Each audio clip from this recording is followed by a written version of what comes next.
All the best for your chemistry optional examination.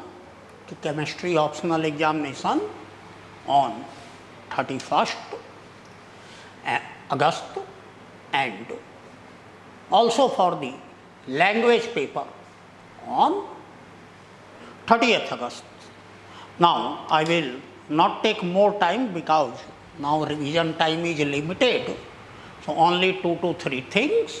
First,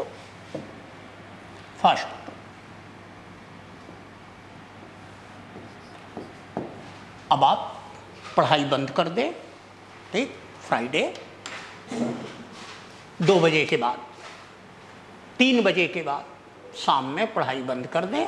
सिर्फ आप short note देखते रहें, फार्मूला वगैरह फिजिकल में देख लें, ऑर्गेनिक में जो डाटा है, डाटा बेस्ड जो क्वेश्चन हैं उनको देख लीजिए, नेम्ड रिएक्शन के इंटरमीडिएट वगैरह, मतलब आप शॉर्ट नोट्स तक ही लिमिटेड रहिए। इनऑर्गेनिक के जो रिएक्शन वगैरह है वो देख लीजिए शॉर्ट नोट्स से ही। बायो इनऑर्गेनिक के जो फंक्शंस के आप टिप्स बनाए होंगे शॉर्ट नोट्स में, उनको देख लीजिए। बस इतना ही करिए आज और कल शाम में एग्ज़ाम से आने के बाद 2-3 घंटे, ठीक। बाकी आप कोई पढ़ाई मत करिए, ठीक। सेकंड थिंग, एग्जामिनेशन हॉल में पैनिक मत होइए। फर्स्ट पेपर, सेकंड पेपर, आपको हम तीनों पेपर के टाइप के बारे में बता दिए थे और उसके अप्रोच के बारे में बता दिए थे। नाउ ओनली थिंग कि हम थोड़ा सा ब्रीफ कर दें कि आप पैनिक मत होइए।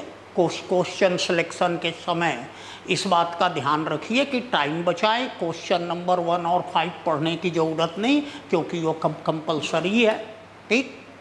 जो पहले आता है उसको आप लिखें, ये नहीं कि पहले हमको कंपल्सरी ही करना है। जो आप अच्छे से 3 क्वेश्चन कर सकते हैं उसको अच्छे से करिए। रिगार्डिंग फर्स्ट पेपर, आपको मैंने कहा है जिनका न्यूमेरिकल स्ट्रांग है वो न्यूमेरिकल वो फिजिकल सेक्शन पे ध्यान देंगे, न्यूमेरिकल पे ध्यान देंगे।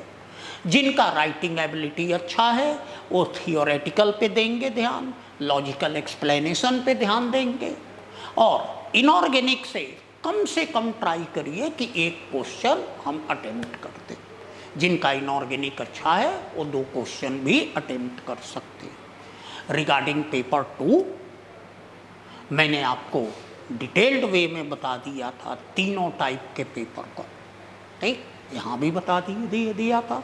ये बता दिया था कि जो फोटोकेमिस्ट्री रिएजेंट वगैरह अगर आपका स्ट्रांग है, स्पेक्ट्रोस्कोपी इंक्लूडिंग, तो सेक्शन बी से 2 क्वेश्चन, और अगर रिएक्शन मैकेनिज्म में आपकी एबिलिटी अच्छी है और पेरीसाइक्लिक में तो आप ए सेक्शन करिए, ए सेक्शन से 2 क्वेश्चन करिए। लाइटली लीजिए, बहुत टफ भी आ गया तो पहले जो आता है उसको अच्छे से कर लीजिए, फिर जो समय बच जाए उसमें अच्छे से करिए। ज़्यादा इजी आ गया तो बहुत ज़्यादा खुश मत हो जाइए। राइटिंग अप्रोच पे ध्यान दीजिए और उस केस में ये ध्यान दीजिए कि छोटे सेक्शन जो हैं, जो पेपर 1 में भी हम बताए, पेपर 2 में भी, जहाँ राइटिंग अप्रोच इतना ज़्यादा मैटर नहीं करता, उससे हम ज़्यादा अटेम्प्ट करें। पेपर अगर बहुत लेंदी आ गया है चाहे 1 या 2 में, तो राइटिंग अप्रोच को ध्यान कम दीजिए, पेपर कंप्लीट करने पे ज़्यादा ध्यान दीजिए। बस इससे ज़्यादा हम आज आपको कुछ भी गाइडलाइन नहीं देंगे। Only thing, all the best with my blessing.